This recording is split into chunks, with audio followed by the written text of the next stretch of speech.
তো হ্যালো বন্ধুরা, তোমরা সবাই কেমন আছো? আশা করি ভালো আছো। তো আজ বৃহস্পতিবার আর আজকে পূর্ণিমা পেয়েছে।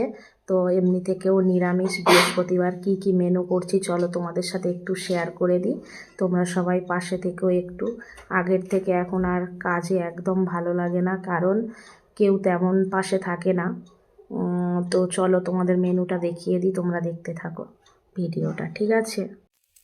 তো দেখো বন্ধুরা, এখানে বেগুন ভাজা হচ্ছে আর তোমরা তো দেখতেই পাচ্ছ কেমন আওয়াজ হচ্ছে বেগুন ভাজার। আর রয়েছে কাঁচকলা ভাজাও চলছে, কিছুটা হয়ে গেছে, এখনও একটু বাকি আছে। ধীরে ধীরে সবটাই আমি করে নিচ্ছি।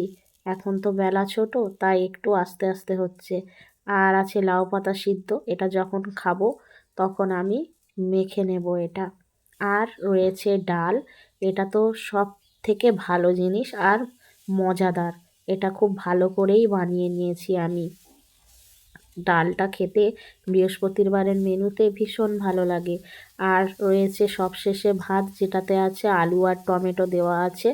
এটা একসাথে মাখবো, খুব সুন্দর লাগে খেতে আমাদের আলু টমেটো ভাতে। ঠিক আছে বন্ধুরা, আর রাতের জন্য এই যে মটর ভিজিয়ে রেখেছি, মটরটা রাতে ঘুগনি বানাবো। এই ছিল আজকে সরল অথচ মজাদার মেনু। কেমন লাগলো বলো বন্ধুরা, অবশ্যই কমেন্ট করে জানিও আর একটু পাশে থেকো।